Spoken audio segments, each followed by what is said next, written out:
Aku susul suamiku yang ternyata sedang asyik selingkuh dengan gundik gatalnya di luar negeri.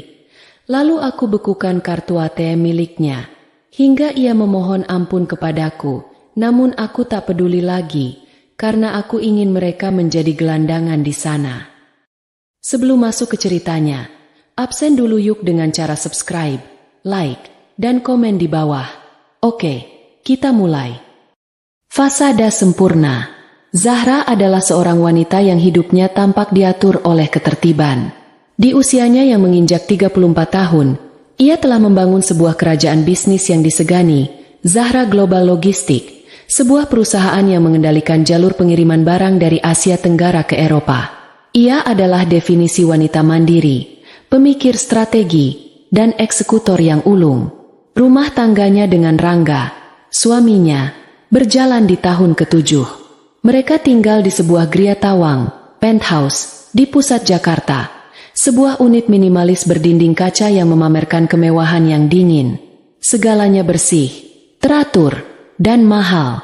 Rangga, pria yang 3 tahun lebih tua darinya, adalah sosok yang tampan dan karismatik. Ia mengelola salah satu anak perusahaan milik Zahra, sebuah divisi impor barang mewah Eropa.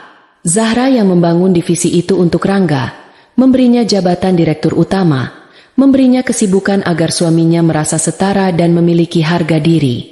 Namun, pada kenyataannya, Rangga hidup sepenuhnya dari fasilitas dan kemurahan hati Zahra.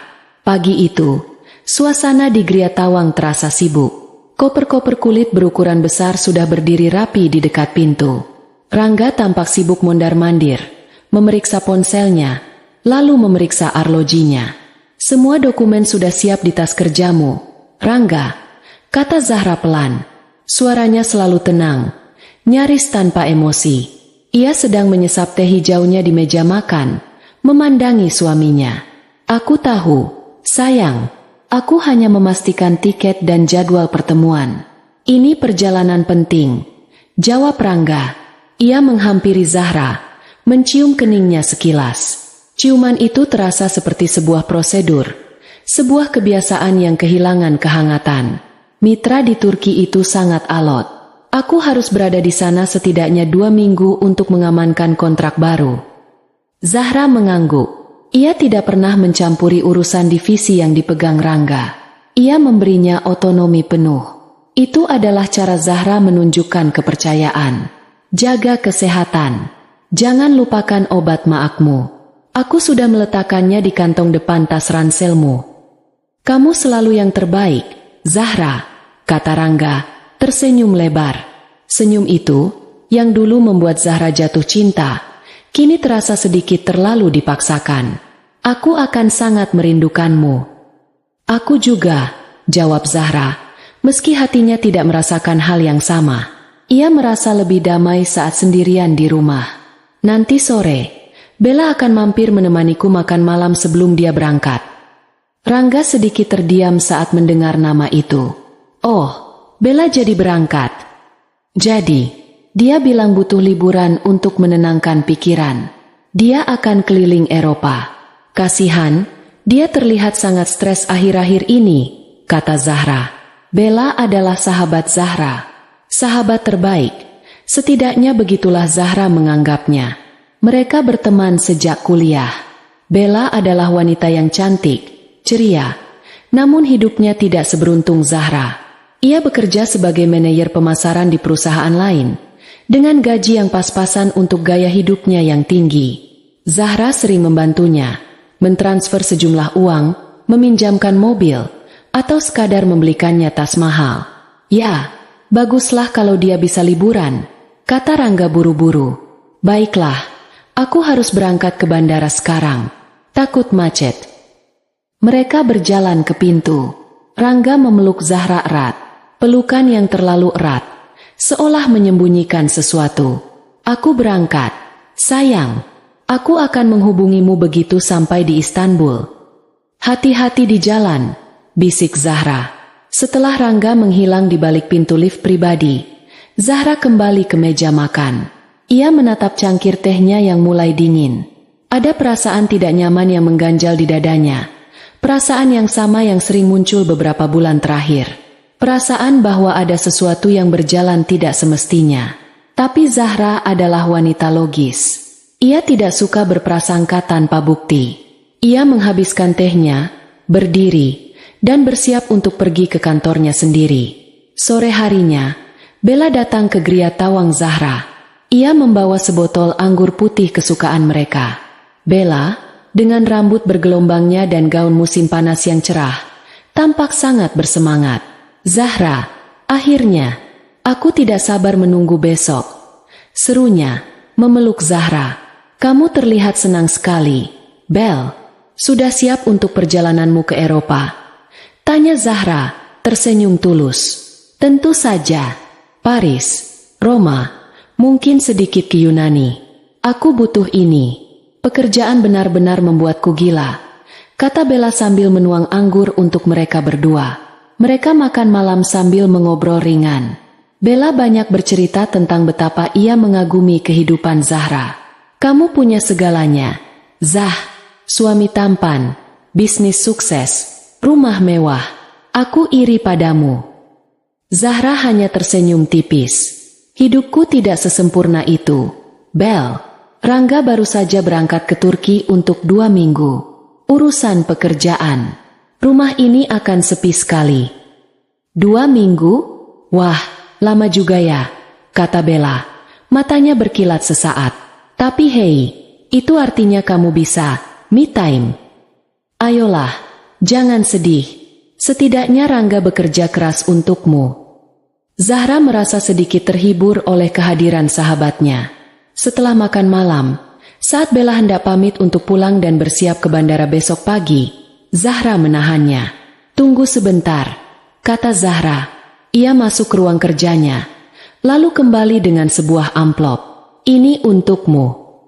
Bella membukanya. Matanya terbelalak melihat cek senilai 100 juta rupiah. "Zahra, ini terlalu banyak. Aku tidak bisa menerimanya." "Anggap saja itu hadiah persahabatan dariku," kata Zahra lembut. "Aku tahu kamu bekerja keras menabung untuk perjalanan ini. Pakai uang ini untuk bersenang-senang. Beli tas yang kamu inginkan di Paris, atau menginap di hotel yang lebih bagus. Kamu pantas mendapatkannya." Bella tampak terharu. Ia memeluk Zahra erat, nyaris menangis.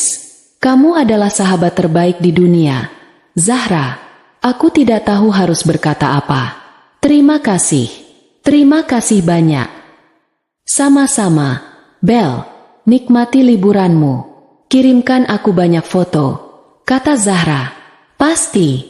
Aku akan mengirimimu foto setiap hari," janji Bella. Malam itu, Zahra tidur sendirian di ranjangnya yang besar dan dingin.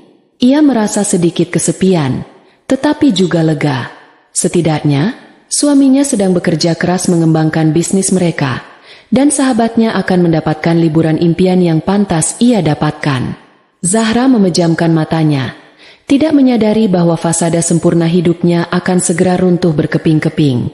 Ia tidak tahu bahwa pekerjaan, Rangga dan liburan, Bella adalah 2 kebohongan yang dirajut dengan sangat rapi di belakang punggungnya. Keesokan harinya, Zahra menerima pesan dari Rangga yang mengabarkan ia sudah sampai di Istanbul. Seminggu pertama berlalu seperti biasa. Zahra sibuk dengan pekerjaannya. Rangga mengiriminya pesan-pesan singkat setiap malam. "Meeting berjalan alot. Lelah sekali. Kangen kamu." Bella juga menepati janjinya, mengirim beberapa foto menara Eiffel dan Colosseum. Semuanya tampak normal. Zahra merasa perasaan tidak nyamannya beberapa waktu lalu mungkin hanya paranoia seorang istri yang terlalu lelah bekerja. Ia mulai merasa tenang. Ketenangan itu adalah sebuah kemewahan singkat. Ketenangan sebelum badai yang akan menghancurkan segalanya. Namun juga membangunkan singa betina yang selama ini tertidur pulas dalam dirinya. Story pengkhianatan. Minggu kedua perjalanan Rangga dimulai. Komunikasi mereka semakin jarang. Rangga beralasan bahwa ia harus pergi keluar kota di Turki, ke area yang koneksi internetnya buruk, untuk menemui pemilik pabrik karpet. Zahra, yang sedang sibuk menutup kesepakatan besar di perusahaannya, hanya mengiyakan. Ia terlalu fokus pada pekerjaannya untuk curiga. Sore itu, di hari ke-10 kepergian Rangga, Zahra baru saja menyelesaikan rapat dewan yang panjang dan melelahkan. Ia kembali ke ruangannya yang luas di puncak gedung kantornya. Ia memijat pelipisnya, merasa lelah. Ia meraih ponselnya, berniat untuk melihat jadwalnya besok. Namun, matanya tertuju pada ikon aplikasi media sosial yang jarang ia buka. Entah dorongan dari mana, ia membukanya. Ada lingkaran hijau menyala di profil Bella. Bella mengunggah story baru. Zahra mengerutkan kening. Bukankah Bella seharusnya berada di Roma hari ini? Ia mengklik lingkaran itu. Layar ponselnya langsung menampilkan sebuah video. Itu bukan Roma. Itu adalah pemandangan pagi hari yang menakjubkan. Puluhan balon udara berwarna-warni terbang memenuhi langit subuh yang oranye.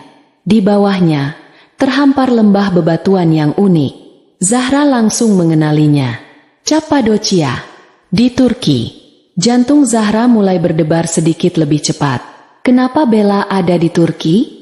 Video itu diambil secara sinematik, seolah direkam oleh orang lain. Bella berdiri di teras sebuah hotel mewah yang menghadap ke lembah. Ia mengenakan gaun putih sutra yang indah. Ia tersenyum ke arah kamera, lalu menjulurkan tangan kirinya. Kemudian, sebuah tangan pria masuk ke dalam bidikan. Tangan itu menggenggam sebuah kotak bludru kecil. Tangan itu membukanya, memperlihatkan cincin berlian besar. Tangan pria itu mengambil cincin itu dan dengan perlahan menyematkannya di jari manis Bella. Zahra menahan napas. Ia tidak perlu melihat wajah pria itu.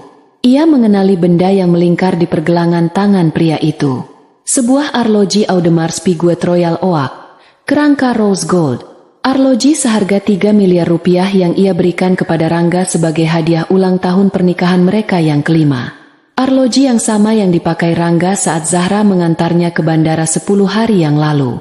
Waktu seolah berhenti di ruangan Zahra. Suara bising lalu lintas Jakarta di bawah sana mendadak senyap. Yang terdengar hanyalah detak jantungnya sendiri, yang kini berdetak lambat dan mantap. Ia memutar ulang video itu. Lagi, dan lagi. Lalu, video berikutnya muncul di story Bella. Sebuah foto selfie. Bella mencium pipi pria di sebelahnya. Wajah pria itu tidak terlihat penuh, hanya separuh. Tapi rahang yang tegas dan senyum miring itu tidak salah lagi. Itu Rangga. Dan di bagian bawah foto itu, Bella menulis sebuah keterangan dengan huruf-huruf berwarna merah muda. Dia melamarku di tempat impianku. Aku bilangnya. Hati merdua. Zahra meletakkan ponselnya di atas meja. Ia tidak gemetar. Ia tidak menangis. Ia tidak berteriak. Sebuah rasa dingin yang menusuk menjalari tulang punggungnya. Tetapi bukan rasa dingin karena terkejut atau sedih.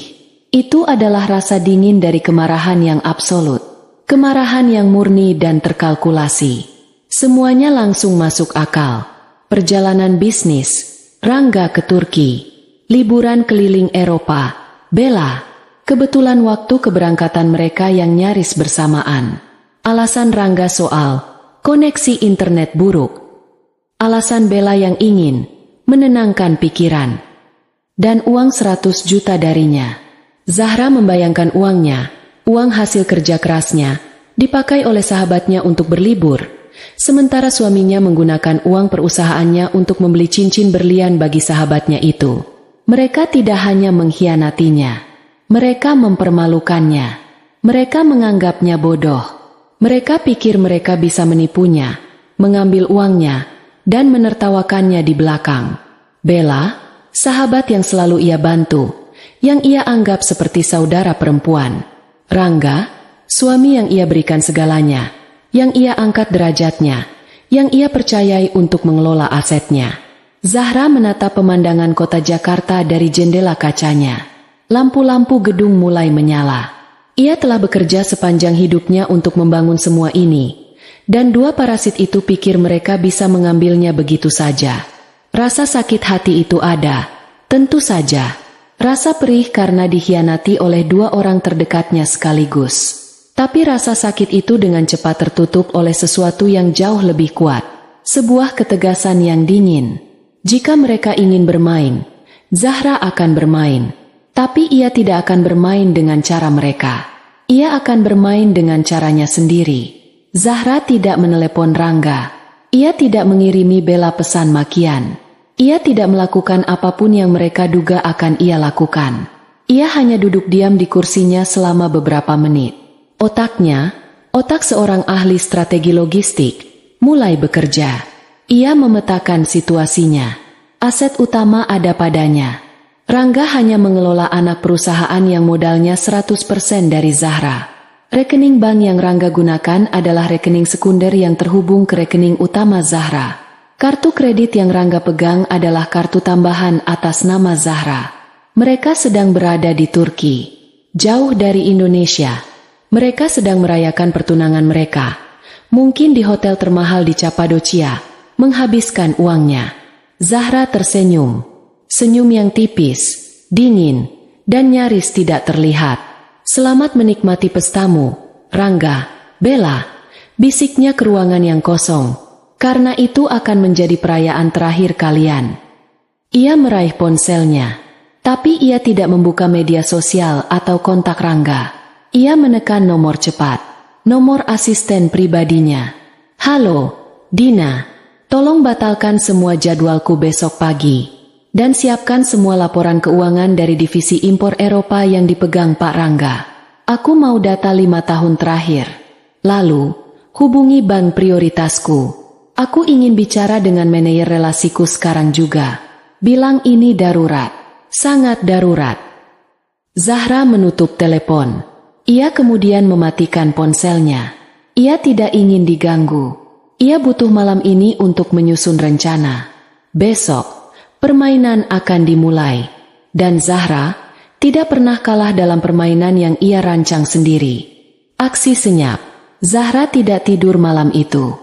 Ia duduk di sofa ruang tamunya yang luas. Dalam kegelapan, hanya ditemani lampu-lampu kota Jakarta yang menembus jendela kacanya yang tinggi. Ia tidak menangis. Ia hanya berpikir. Otaknya memutar ulang. Story. Bella puluhan kali. Balon udara di Cappadocia. Senyum Rangga. Arloji yang ia berikan. Cincin berlian itu. Ia memetakan seluruh jaring keuangan yang telah ia bangun selama bertahun-tahun. Ia membangunnya untuk dirinya sendiri. Dan kemudian, karena cinta, atau apa yang ia pikir cinta, ia mengizinkan Rangga untuk ikut berteduh di dalamnya. Ia memberi Rangga anak perusahaan untuk dikelola, memberinya akses ke rekening, memberinya kartu kredit tanpa batas. Ia memberi Rangga gaya hidup yang tidak pernah bisa pria itu impikan. Ia melakukannya agar Rangga merasa menjadi laki-laki yang sepadan. Betapa bodohnya dia. Mereka tidak hanya mengambil uangnya. Mereka mengambil kebaikannya, kepercayaannya, dan mengubahnya menjadi lelucon. Mereka menertawainya dari Turki, memakai uangnya. Pukul 5 pagi, Zahra bangkit. Ia mandi air dingin, menyikat giginya, dan mengenakan pakaian kerjanya. Sebuah blus sutra berwarna hitam dan celana bahan berwarna abu-abu arang. Riasannya tipis, sempurna, menutupi jejak malam tanpa tidur. Ia tampak seperti Zahra yang biasa, tenang, terkendali, dan berkuasa. Saat ia sedang mengikat rambutnya, ponselnya di atas meja rias bergetar. Sebuah pesan masuk. Dari Rangga. Pagi sayang. Tulis pesan itu. Maaf baru hubungi.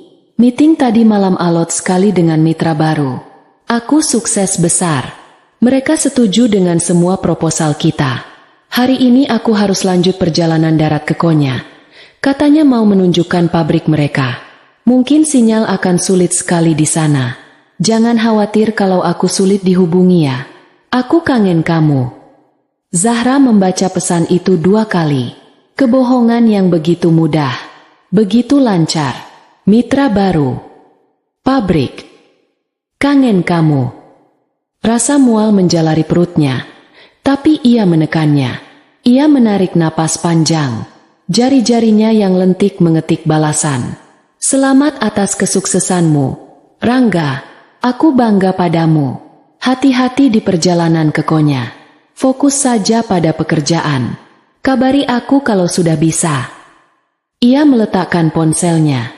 Ia tidak merasa apa-apa selain rasa jijik yang dingin. Pukul 7 pagi, ia sudah berada di kantornya. Lebih awal dari biasanya. Dina, asistennya, yang selalu datang pagi, tampak terkejut namun sigap. "Selamat pagi, Bu Zahra.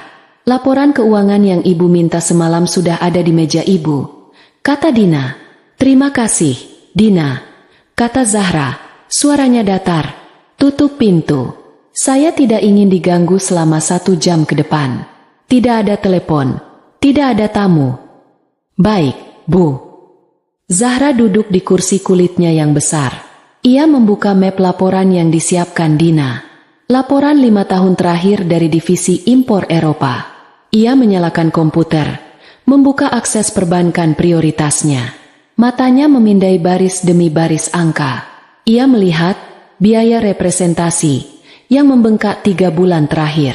Ia melihat biaya perjalanan dinas yang tidak masuk akal. Lalu ia menemukannya. 2 tiket bisnis kelas ke Istanbul, dipesan 1 bulan lalu. Bukan atas nama Rangga dan asistennya, tapi atas nama Rangga Pratama dan Bella Anindita. Jantungnya berdebar kencang, bukan karena sakit, tapi karena amarah. Jadi ini bukan perjalanan impulsif. Ini sudah direncanakan. Bahkan mungkin Bella sudah merencanakannya saat ia menangis di bahu Zahra minggu lalu, mengeluh tentang pekerjaannya. Lalu ia melihatnya lagi. Sebuah transfer kawat dalam jumlah besar, $100.000 Amerika, ke sebuah perusahaan bernama Istanbul Jewels. Tanggalnya persis 3 hari sebelum mereka berangkat. Jadi Rangga tidak hanya menggunakan uang perusahaan untuk tiket dan hotel. Dia menggunakan dana operasional perusahaan untuk membeli cincin berlian itu. Uang yang seharusnya digunakan untuk membayar pemasok dan biaya logistik. "Bajingan," desis Zahra pelan. Dia sudah punya cukup bukti. Dia tidak perlu menunggu lebih lama. Dia mengangkat gagang telepon di mejanya, menekan nomor cepat untuk manajer relasi bank prioritasnya. "Bank Sentral Prioritas, dengan Bima. Selamat pagi." "Bima, ini Zahra, dari Zahra Global Logistik," katanya. Suaranya tetap tenang dan profesional. "Oh, selamat pagi, Bu Zahra. Suatu kehormatan. Ada yang bisa saya bantu pagi ini?" "Ya, saya butuh bantuan segera. Ini sangat mendesak dan sangat rahasia," kata Zahra. "Saya mencurigai adanya aktivitas penipuan besar-besaran pada rekening saya." Bima di seberang sana langsung terdengar serius. "Penipuan? Baik, Bu. Bisa Ibu jelaskan?" "Saya sedang melakukan audit internal dan menemukan beberapa transaksi mencurigakan dalam jumlah besar di luar negeri. Saya perlu Anda segera memblokir beberapa fasilitas yang terhubung dengan rekening induk saya." "Tentu, Bu. Fasilitas yang mana?" "Semua fasilitas atas nama Rangga Pratama. Kartu kredit Infinite tambahan, kartu platinum tambahan. Bekukan keduanya. Sekarang juga." Perintah Zahra. "Baik. Sedang diproses." "Oke. Kedua kartu kredit atas nama Rangga Pratama sudah diblokir permanen." "Bagus," kata Zahra. "Selanjutnya, rekening debit yang terhubung dengan divisi impor Eropa. Rekening operasional yang dia pegang. Saya mau rekening itu dibekukan." "Tapi Bu, itu rekening perusahaan." "Rekening itu terikat pada rekening induk saya. Saya pemilik modal 100%. Saya menduga dana perusahaan sedang digelapkan. Bekukan rekening itu. Tutup semua akses internet banking dan mobile banking atas nama Rangga Pratama. Dia tidak boleh bisa menarik, mentransfer, atau bahkan memeriksa saldo." Ada jeda sejenak. Bima pasti menyadari besarnya permintaan ini. Ini bukan sekadar kartu hilang. "Bu Zahra, ini adalah langkah yang sangat serius. Sekali dibekukan atas dugaan penipuan, akan butuh proses hukum untuk membukanya kembali." Bima memperingatkan. "Saya tahu persis apa yang saya lakukan, Bima. Saya akan mengirimkan surat resmi dari pengacara saya siang ini sebagai dasarnya. Tapi saya butuh pemblokiran itu dilakukan sekarang." Ada suara ketikan cepat di seberang sana. "Bima bekerja. Baik, Bu Zahra. Atas permintaan Anda sebagai pemilik utama rekening. Rekening operasional Divisi Impor Eropa, nomor sekian-sekian, atas nama Rangga Pratama, telah dibekukan. Semua akses digitalnya telah dicabut. Zahra memejamkan matanya sejenak. Ia membayangkan momen itu. Momen ketika Rangga, mungkin setelah makan malam romantis dengan Bella, mencoba membayar tagihan hotel mewah mereka. Momen ketika kartunya ditolak. Lagi, dan lagi. Satu lagi, Bima. Semua ATM yang terhubung dengan rekening itu pastikan tidak berfungsi. Sudah termasuk, Bu. Dia sekarang tidak punya akses ke dana ibu sama sekali. Terima kasih atas kecepatanmu, Bima. Sama-sama, Bu. Apakah ada lagi? Zahra berpikir sejenak. Itu saja untuk sekarang. Ia menutup telepon. Selesai. Langkah pertama selesai. Ia memotong suplai oksigen mereka. Ia telah mencabut semua akses finansial Rangga di tengah negara asing. Rangga, yang tidak pernah punya uang sendiri, yang seluruh gaya hidupnya ditopang oleh Zahra. Bella, yang berangkat liburan dengan uang hadiah dari Zahra. Zahra bersandar di kursinya. Ia merasa sedikit lebih ringan. Ini baru permulaan. Mereka sedang berada di Cappadocia, merayakan cinta terlarang mereka. Mereka merasa di puncak dunia. Mereka tidak tahu bahwa ribuan kilometer jauhnya, dunia mereka baru saja dihancurkan dalam satu panggilan telepon 10 menit. Zahra menatap laporan keuangan di depannya.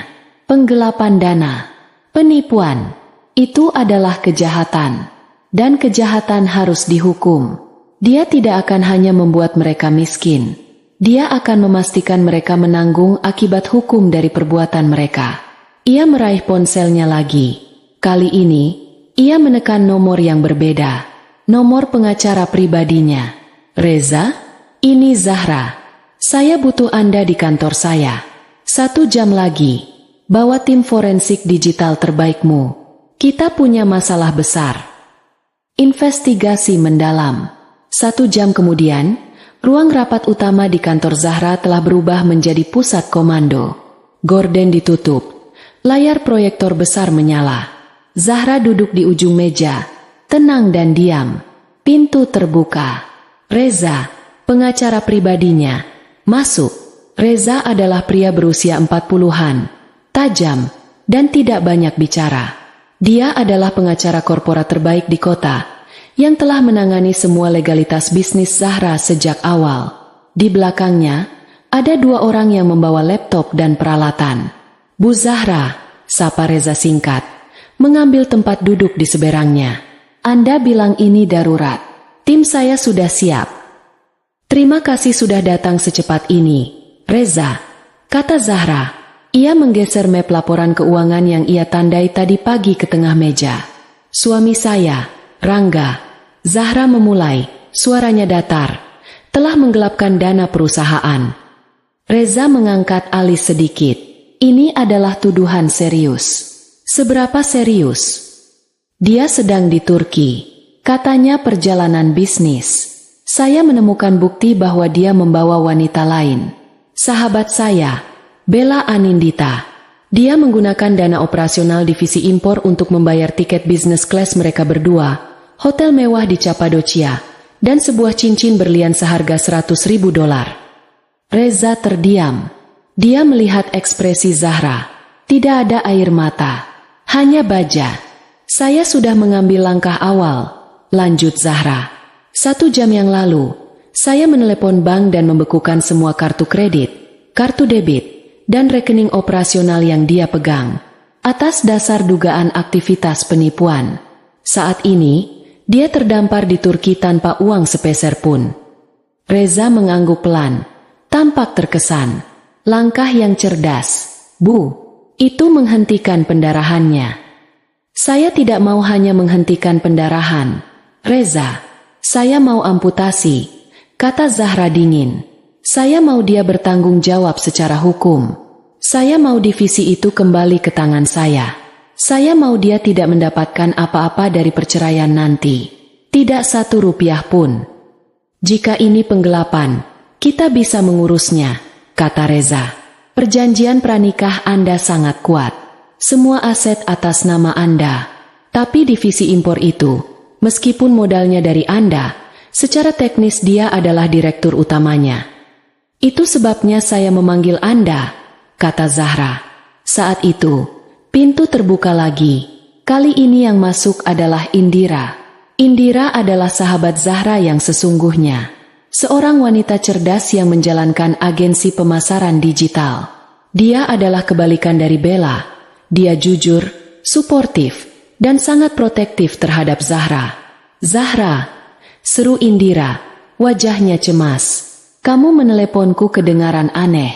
Kamu baik-baik saja? Apa yang terjadi? Zahra menatap sahabatnya. Untuk pertama kalinya hari itu, pertahanannya sedikit goyah, tapi ia menahannya. Ia hanya mengambil ponselnya, membuka media sosial, dan menunjukkan story Bella kepada Indira tanpa berkata apa-apa. Indira menonton video itu. Matanya membelalak.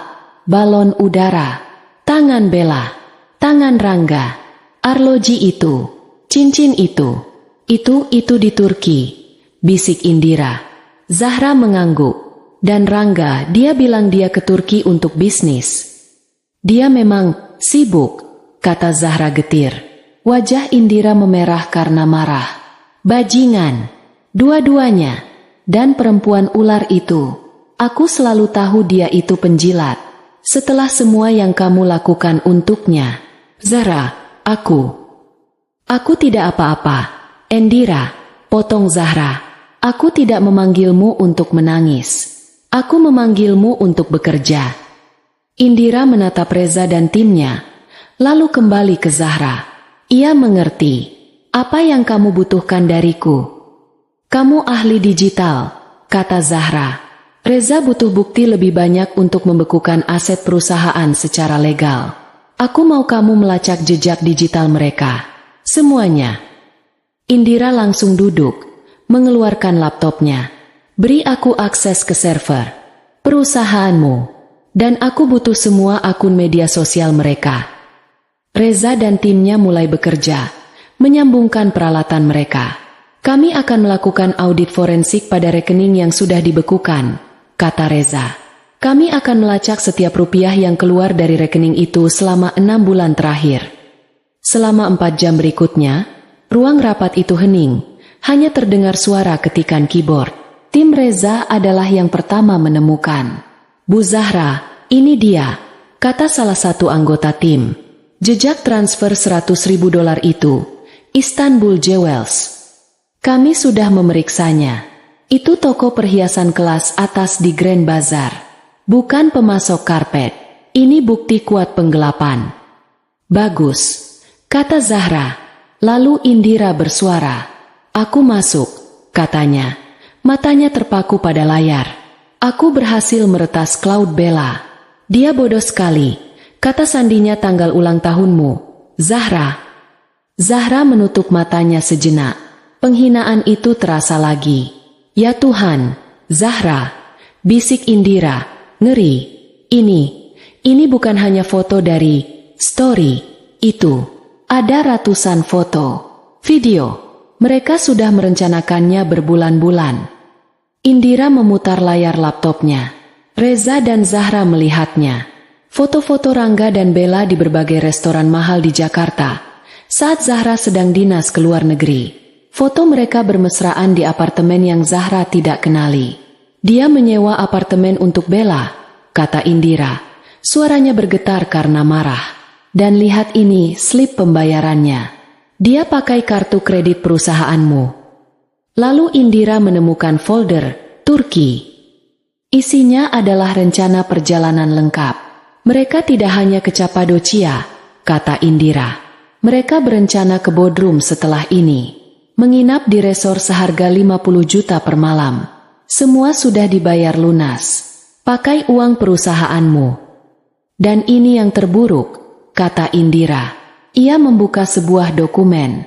Itu adalah draft. Draft rencana bisnis. Apa ini? Tanya Reza. Ini rencana mereka, kata Indira. Setelah mereka bertunangan, Rangga berencana perlahan-lahan mengalihkan klien dari divisi impor Eropa ke perusahaan baru yang akan dia dirikan atas nama Bella. Dia mencuri databasemu, Zahra. Dia berencana menghancurkan bisnismu dari dalam setelah menguras uangmu. Ruangan itu menjadi sangat dingin. Ini bukan lagi sekadar perselingkuhan. Ini adalah konspirasi kriminal terencana untuk menghancurkan Zahra sepenuhnya. Reza adalah yang pertama memecah keheningan. Ini lebih dari cukup, katanya. Suaranya tegas. Ini bukan hanya penggelapan. Ini pencurian data, pelanggaran kepercayaan, dan konspirasi untuk melakukan penipuan. Kita bisa mendapatkan perintah pengadilan segera.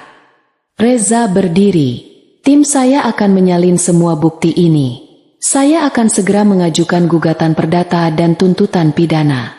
Kita akan ajukan permohonan pembekuan aset perusahaan ke pengadilan pagi ini juga. Sebelum jam makan siang, divisi impor Eropa akan secara legal berada di bawah pengawasan kurator. Rangga tidak akan bisa menyentuhnya. Lakukan, kata Zahra.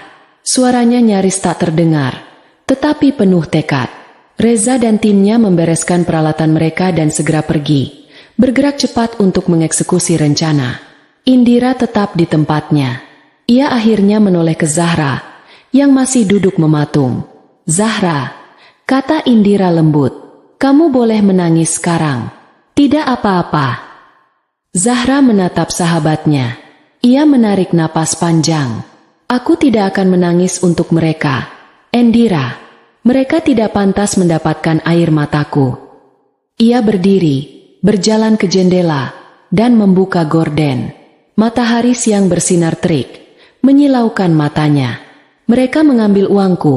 Mereka mengkhianati kepercayaanku. Mereka berencana menghancurkanku, kata Zahra, memandangi kota di bawah. Mereka pikir aku bodoh. Mereka pikir aku lemah. Ia berbalik menghadap Indira. Matanya kering, tetapi ada api yang berkobar di dalamnya. Sekarang, kata Zahra, kita lihat seberapa lama mereka bisa bertahan di negeri orang tanpa satu sen pun.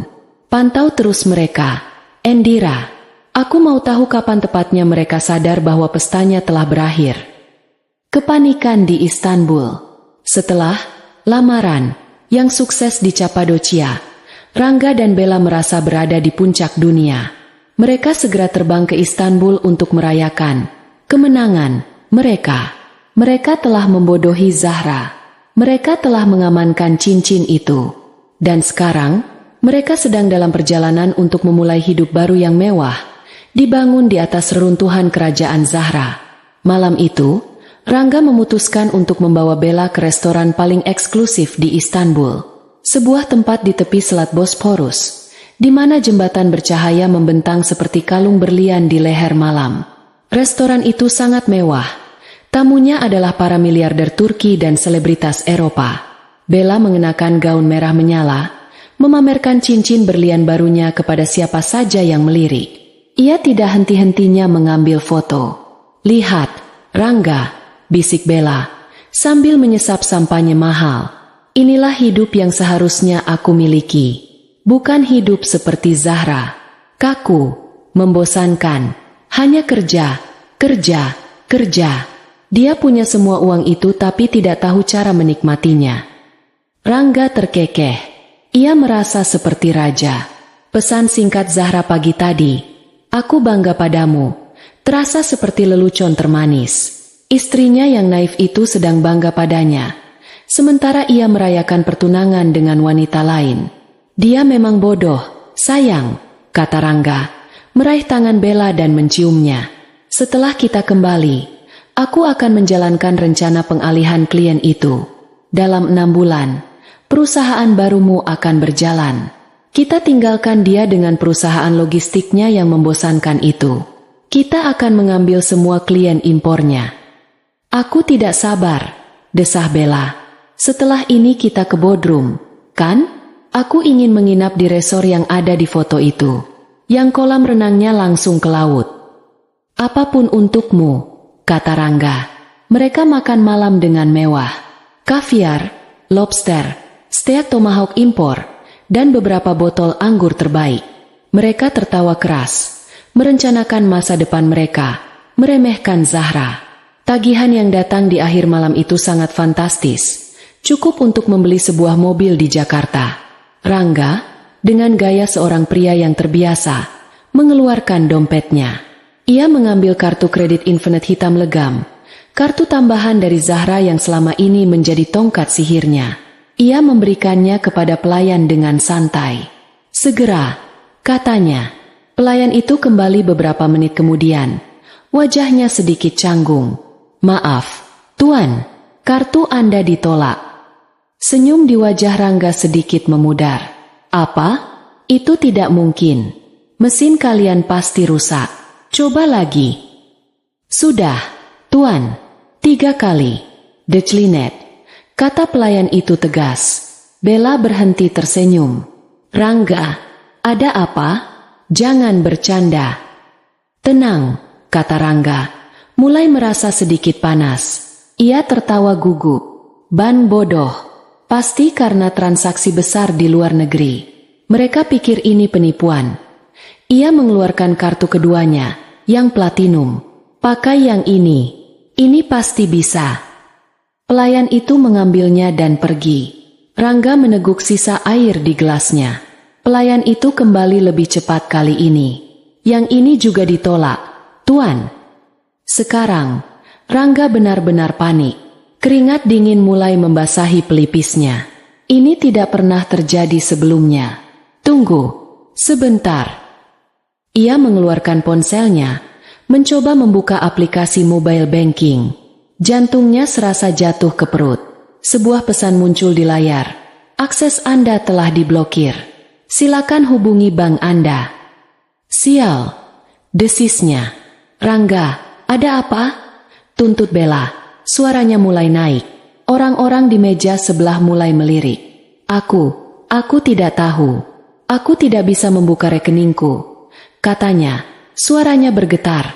Ia teringat satu kartu lagi. Kartu debit dari rekening operasional perusahaan. Rekening yang ia gunakan untuk membeli cincin Bella. Pasti masih ada sisa dana di sana. "Coba ini. Ini kartu debit. Pasti bisa," katanya pada pelayan. Pelayan itu tampak ragu, namun mengambilnya. Kali ini, manajer restoran ikut kembali bersamanya. Manajer itu seorang pria Turki bertubuh besar dengan wajah galak. "Tuan," kata manajer itu, suaranya berat, "kartu ini juga ditolak." "Itu tidak mungkin," teriak Rangga, kini kehilangan kendali. "Tuan, tagihan Anda sangat besar," kata manajer itu, suaranya dingin. "Anda harus membayarnya sekarang, atau saya terpaksa memanggil polisi." "Polisi," pekik Bella. Ia berdiri, wajahnya pucat pasi. "Rangga, lakukan sesuatu. Kamu bilang kamu kaya. Kenapa ini bisa terjadi?" "Saya akan bayar," bentak Rangga. "Pasti ada kesalahan sistem. Bank saya di Indonesia." "Saya tidak peduli dengan bank Anda," potong manajer itu. "Anda makan, Anda bayar." Rangga benar-benar terjepit. Ia tidak punya uang tunai sepeser pun. Semua uangnya ada di rekening yang kini terkunci. Bella menatapnya dengan ngeri. Gambaran pria kaya dan berkuasa yang ia puja kini runtuh di depan matanya. Rangga putus asa. Matanya melirik ke pergelangan tangannya. Arloji Audemars Piguet. Hadiah dari Zahra. Satu-satunya aset berharga yang ia miliki saat ini. Ia melepaskan arloji itu dengan tangan gemetar. "Lihat," katanya pada manajer. Ini arloji mahal. Harganya jauh lebih mahal dari tagihan ini. Harganya lebih dari 200.000 euro. Ambil ini sebagai jaminan. Saya janji, saya akan kembali besok pagi dengan uang tunai untuk menebusnya." Manajer itu mengambil arloji itu. Ia mengamatinya dengan teliti di bawah cahaya. Ia sepertinya mengenali merek dan kerumitan mesinnya. Ia menatap Rangga lama. "Baik," katanya akhirnya. "Saya akan simpan ini di brankas. Tapi Anda dan Nona ini harus segera pergi. Sekarang." "Tapi..." Sekarang, kata manajer itu. Ia memberi isyarat kepada dua petugas keamanan yang sudah berdiri tidak jauh dari sana. Rangga dan Bella dipermalukan. Mereka bahkan tidak diizinkan keluar lewat pintu depan. Petugas keamanan mengantar mereka melewati dapur yang berisik dan bau, keluar melalui pintu layanan di gang belakang. Begitu pintu ditutup, Bella langsung meledak. Memalukan. Ini sangat memalukan, Rangga. Jeritnya. Diam, Bel. Ini bukan mauku, balas Rangga. Wajahnya merah padam karena malu dan marah. Mereka berdiri di gang yang gelap dan dingin. Angin malam Bosporus terasa menusuk tulang. Apa yang sebenarnya terjadi? Tanya Bella, kini mulai menangis. Rangga menatap ponselnya yang layarnya menampilkan, akses ditolak. Hanya ada satu orang yang bisa melakukan ini. Zahra, desisnya. Ini pasti ulah Zahra. Entah bagaimana, dia tahu. Jantung Bella serasa berhenti berdetak. Tahu soal apa? Soal kita. Aku tidak tahu, tapi dia memblokir semuanya, kata Rangga. Ia masih berusaha berpikir positif, mencoba menenangkan dirinya sendiri dan Bella. Tenang, mungkin ini hanya blokir keamanan sementara karena transaksi di luar negeri. Ya, pasti itu. Besok pagi aku akan menelepon Ban. Aku akan mengatasinya. Ini hanya salah paham kecil, kata Rangga, lebih untuk meyakinkan dirinya sendiri. Mereka akhirnya berhasil mendapatkan taksi kembali ke hotel bintang 5 mereka. Nyaris tidak bisa membayar sopirnya dengan sisa uang tunai euro yang dimiliki Bella, uang pemberian Zahra. Malam itu, tidak ada lagi tawa atau perayaan. Mereka tidur di ranjang sutra mereka yang mahal dengan perasaan cemas yang luar biasa. Rangga tidak bisa tidur. Ia terus menatap langit-langit, memikirkan bagaimana istrinya yang pendiam dan naif itu bisa tiba-tiba memotong akses kehidupannya. Ia masih meremehkan Zahra. Ia pikir ini hanya masalah teknis perbankan. Dia tidak tahu bahwa ini bukan masalah teknis. Ini adalah eksekusi. Awal mula gelandangan. Rangga terbangun keesokan paginya dengan perasaan mual. Kejadian di restoran semalam terasa seperti mimpi buruk. Bella sudah bangun, duduk di balkon kamar hotel mereka yang mewah, menghadap selat Bosporus. Ia tidak bicara, hanya merokok dengan tangan gemetar. Aku akan selesaikan ini sekarang, kata Rangga dengan suara serak. Ia meraih telepon kamar. Ia menelepon nomor internasional bank prioritasnya di Jakarta. Setelah melewati musik tunggu yang menyiksa dan beberapa operator, ia akhirnya terhubung dengan layanan pelanggan prioritas. Halo, nama saya Rangga Pratama. Saya di luar negeri dan semua kartu saya tiba-tiba diblokir. Saya tidak bisa mengakses rekening saya sama sekali, katanya, mencoba terdengar tenang. Ada jeda lama, diisi dengan suara ketikan keyboard. Selamat pagi, Pak Rangga. Ya, saya melihat data Anda, kata suara operator itu, nadanya profesional dan dingin. Kami konfirmasi bahwa semua fasilitas kredit dan debit atas nama Anda telah dibekukan secara permanen. Permanen? Apa maksudmu permanen? Pasti ada kesalahan, kata Rangga. Suaranya mulai naik. Tidak ada kesalahan, Pak. Pemblokiran ini dilakukan atas permintaan langsung dari pemilik rekening induk, Ibu Zahra Adiratna. Jantung Rangga serasa diremas. Itu istri saya. Dia pasti salah paham. Saya direktur utama perusahaan. Anda harus membuka blokirnya. Maaf, Pak Rangga, kami tidak bisa. Ada catatan resmi yang dilampirkan pada pemblokiran ini. Akun Anda ditandai untuk investigasi internal atas dugaan aktivitas penipuan dan penggelapan dana perusahaan. Kami tidak bisa memberikan detail lebih lanjut. Penipuan? Teriak Rangga. Kami hanya bisa berurusan langsung dengan Ibu Zahra. Tidak ada yang bisa kami lakukan untuk Anda. Apa ada lagi yang bisa dibantu? Tutup teleponnya. Brengsek, raung Rangga. Ia membanting gagang telepon begitu keras hingga nyaris pecah. Bella yang mendengar kata penipuan langsung melompat dari kursinya. Apa? Penipuan? Rangga, apa yang terjadi? Wajah Rangga pucat seperti mayat. Dia tahu. Zahra tahu segalanya. Bel. Dia tahu. Dia bukan hanya memblokir kartu. Dia menuduhku penggelapan dana. Bella terhuyung mundur. Dia tahu? Ya Tuhan. Story itu. Dia pasti melihat story Instagramku. Aku bodoh. Bukan hanya story, teriak Rangga, kini dalam kepanikan penuh. Dia tahu soal uang perusahaan. Dia tahu soal cincin itu. Dia tahu semuanya. Mereka saling pandang dalam kengerian. Rencana brilian mereka, kebohongan mereka, semuanya terbongkar. Dan mereka terjebak ribuan mil dari rumah tanpa uang sepeser pun. Tepat saat itu, terdengar ketukan keras di pintu kamar suite mereka. Bukan ketukan pelan layanan kamar. Ini ketukan yang tegas dan tidak sabar. Rangga, dengan kaki gemetar, berjalan dan membuka pintu. Manajer hotel yang sama dari check-in berdiri di sana, didampingi oleh 2 petugas keamanan hotel yang bertubuh besar. Wajah manajer itu tidak ramah. Tuan Pratama.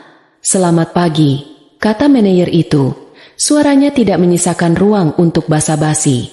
Waktu check-out Anda adalah jam 12 siang ini. Dan kami melihat tagihan yang belum terbayar di kamar Anda sudah mencapai jumlah yang sangat besar. Ya, saya tahu. Dengar, ada masalah besar dengan bank saya di Indonesia. Istri saya. Kami sudah tahu, Tuan. Potong manajer itu. Kami baru saja dihubungi oleh pihak restoran Ulus tempat Anda makan tadi malam. Rangga menelan ludah. Soal jaminan itu, arloji saya, Anda bisa menjualnya. Itu. Restoran itu membawa arloji Anda ke ahli perhiasan pagi ini untuk ditaksir. Kata manajer itu, matanya menyipit. Ternyata itu adalah replika kelas atas. Palsu. Jika Rangga masih punya darah di wajahnya, kini darah itu benar-benar hilang. Dia terhuyung. Bella memekik. Palsu. Apa maksudmu palsu? Rangga tidak bisa menjawab. Dia telah menjual arloji asli pemberian Zahra setahun yang lalu untuk menutupi utang judinya yang besar, dan menggantinya dengan replika sempurna buatan Swiss. Dia tidak pernah menyangka akan ada yang tahu. Anda tidak hanya mencoba menipu restoran, lanjut manajer itu. Suaranya naik. Anda mencoba menipu hotel saya. Kami juga mendapat peringatan dari bank di Indonesia bahwa kartu kredit yang Anda daftarkan saat check-in terkait dengan aktivitas kriminal. Tidak, itu tidak benar. Seru Rangga. Kami tidak mau mengambil risiko.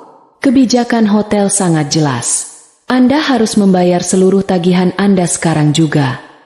Saya tidak punya uang, teriak Rangga. Akhirnya putus asa. Kalau begitu, Anda harus segera mengosongkan kamar ini, kata manajer itu. Keamanan, tolong. 2 petugas keamanan itu melangkah masuk ke dalam kamar. Bella menjerit. Kalian tidak bisa melakukan ini. Barang-barang kami, koper kami, tas belanjaan saya, jerit Bella, menunjuk tas-tas belanjaan dari merek mewah yang mereka beli beberapa hari lalu.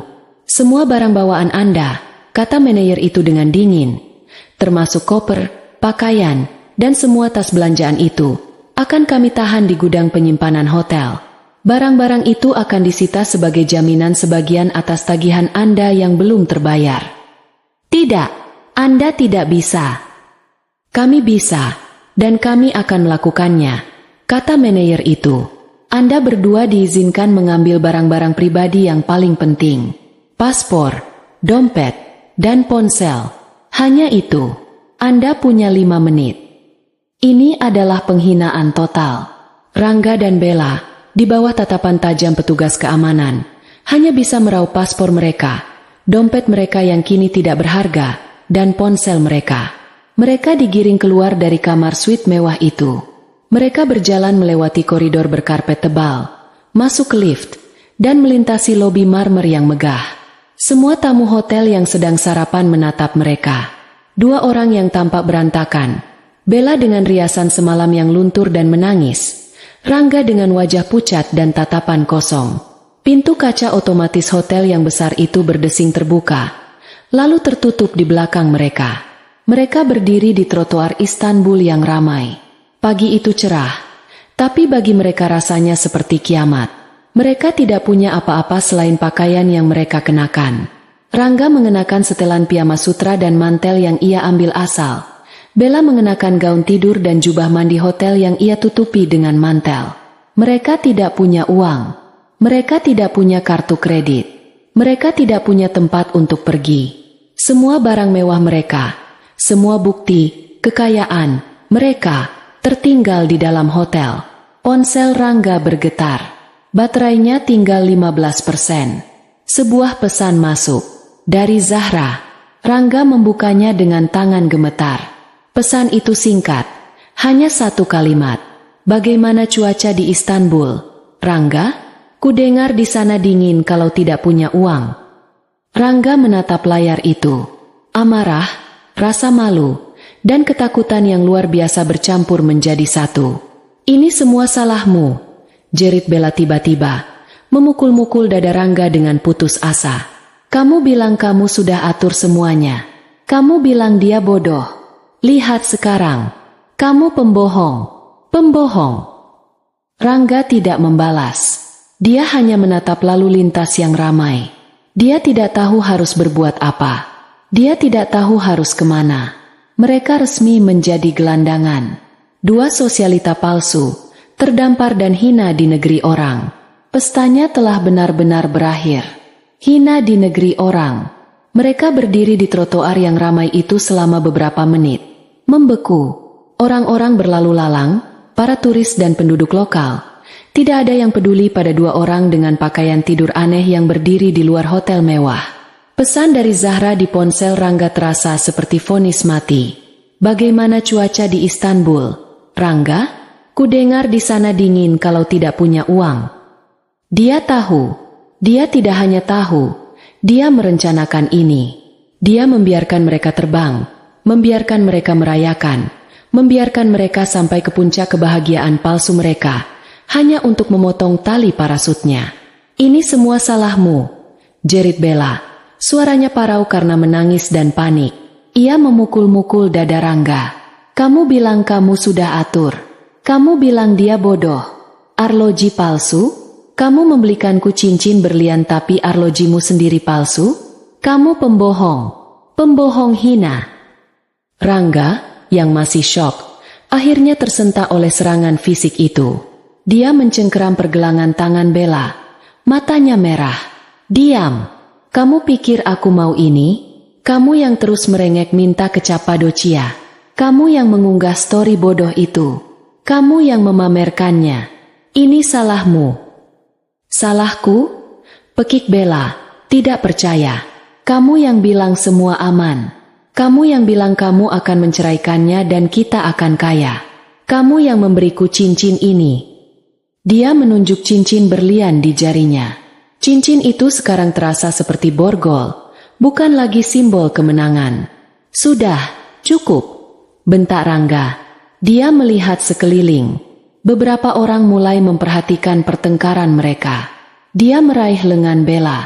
Kita harus pergi dari sini. Sekarang. Pergi kemana? Tangis Bella. Kita tidak punya apa-apa. Kita tidak punya uang. Kita tidak punya baju ganti. Rangga tidak menjawab. Dia mulai berjalan, menyeret Bella bersamanya. Mereka berjalan tanpa tujuan. Dia hanya tahu mereka tidak bisa berdiri di depan hotel itu lagi. Hari itu adalah hari terpanjang dalam hidup mereka. Istanbul, kota yang beberapa jam lalu terasa magis dan romantis, kini berubah menjadi labirin yang asing dan mengancam. Mereka berjalan berjam-jam. Kaki Bella melepuh di sandal hotel yang tipis. Jubah mandi yang ia kenakan tidak cukup melindunginya dari angin musim gugur yang mulai dingin. Rasa lapar mulai melanda. Mereka belum makan sejak sarapan mewah di hotel pagi itu. Sekarang matahari mulai terbenam. Rangga, aku lapar, rintih Bella. Aku kedinginan. Rangga mengabaikannya. Dia sedang berpikir keras. Dia mencoba menelepon beberapa teman bisnisnya di Jakarta. Tidak ada yang mengangkat. Mungkin karena sudah malam di sana. Atau mungkin Zahra sudah menghubungi mereka semua. Dia mencoba menelepon ibunya. Ponselnya tidak tersambung. Layanan internasionalnya sepertinya juga sudah diputus. Ponselnya kini hanyalah sepotong kaca tak berguna dengan sisa baterai sedikit. Malam tiba. Lampu-lampu kota menyala. Tapi tidak ada kehangatan bagi mereka. Mereka akhirnya menemukan sebuah taman kecil. Taman Gulhane. Tidak jauh dari area wisata. Mereka duduk di bangku besi yang dingin. Apa yang akan kita lakukan? Bisik Bella. Kita akan mati kedinginan di sini. Rangga menatapnya. Wajah cantik Bella kini kotor oleh air mata kering dan debu jalanan. Rambutnya kusut. Dia tampak menyedihkan. Dan Rangga tidak merasakan apa-apa selain kebencian. Dia membenci Bella karena menyeretnya ke dalam ini. Dia membenci Zahra karena melakukan ini. Dan dia membenci dirinya sendiri karena tertangkap. Kita harus menjual sesuatu, kata Rangga pelan. Mata Bella langsung tertuju pada jarinya. Jangan harap. Tidak akan. Kita tidak punya pilihan, Bel, kata Rangga. Suaranya mendesak. Cincin itu satu-satunya yang kita punya. Itu bernilai $100.000. Kita bisa menjualnya, membeli tiket pulang, dan masih punya sisa banyak. Tidak, jerit Bella, menyembunyikan tangannya. Ini milikku. Kamu memberikannya padaku. Ini satu-satunya hal berharga yang tersisa. Kamu tidak akan mengambilnya dariku. Itu dibeli pakai uang Zahra, bentak Rangga. Uang yang sekarang dia gunakan untuk melawan kita. Kamu mau cincin itu atau kamu mau mati kelaparan di sini? Pertengkaran mereka berlanjut. Bisikan-bisikan penuh racun di taman yang gelap. Akhirnya, kelelahan dan rasa lapar yang hebat mengalahkan mereka. Mereka tertidur di bangku itu. Saling memunggungi, gemetar kedinginan. Tidur mereka tidak nyenyak. Mereka beberapa kali diusir oleh petugas keamanan taman. Mereka akhirnya menemukan sebuah lorong di antara dua toko yang sudah tutup. Bau pesing dan sampah menusuk hidung mereka. Tapi setidaknya tempat itu terlindung dari angin. Ini adalah titik nadir mereka. Direktur utama Rangga Pratama dan Sosialita Bella Anindita tidur di lorong beralaskan kardus bekas di Istanbul. Keesokan paginya, mereka terbangun dengan tubuh kaku dan perut yang melilit. Realitas menghantam mereka lebih keras. Mereka benar-benar gelandangan. Aku tidak tahan lagi, kata Bella. Suaranya serak. Dia menatap cincin di jarinya. Baik, kita jual. Tapi kita jual di tempat yang bagus. Aku mau setengah dari uangnya. Terserah, desis Rangga. Mereka berjalan ke area Grand Bazaar. Mereka tampak sangat kontras dengan keramaian turis. Dua orang berantakan, mengenakan pakaian tidur dan jubah mandi hotel yang kotor, berjalan di antara toko-toko emas dan karpet. Mereka menemukan sebuah toko perhiasan besar. Bukan Istanbul Jewels, tempat Rangga membelinya, tapi toko lain yang terlihat resmi. Dengan sisa harga diri yang ada, Rangga masuk. Bella mengikutinya seperti bayangan. Kami mau menjual ini, kata Rangga, menyuruh Bella menunjukkan cincinnya. Pemilik toko, seorang pria tua berkumis, mengambil cincin itu. Dia mengamatinya di bawah lup. Dia mengujinya dengan sebuah alat. Berlian asli, kualitas bagus, katanya dalam bahasa Inggris patah-patah. Rangga merasa sedikit lega. Ya, itu harganya $100.000 Amerika. Saya beli di toko sebelah. Pria tua itu tertawa. Mungkin itu harga jualnya. Anak muda, tapi bukan harga belinya. Dan kamu bukan turis yang mau membeli. Kamu orang putus asa yang mau menjual. Dia mengetik sesuatu di kalkulator. $15.000, katanya. Apa? Seru Bella. 15.000? Itu perampokan. Harganya 100.000. Ambil atau tinggalkan, kata pria tua itu, mengangkat bahu. Saya punya banyak pelanggan hari ini. Harga berlian bekas jatuh. Apalagi dari orang yang terlihat seperti baru saja dirampok. Rangga dan Bella saling pandang. Mereka terjebak.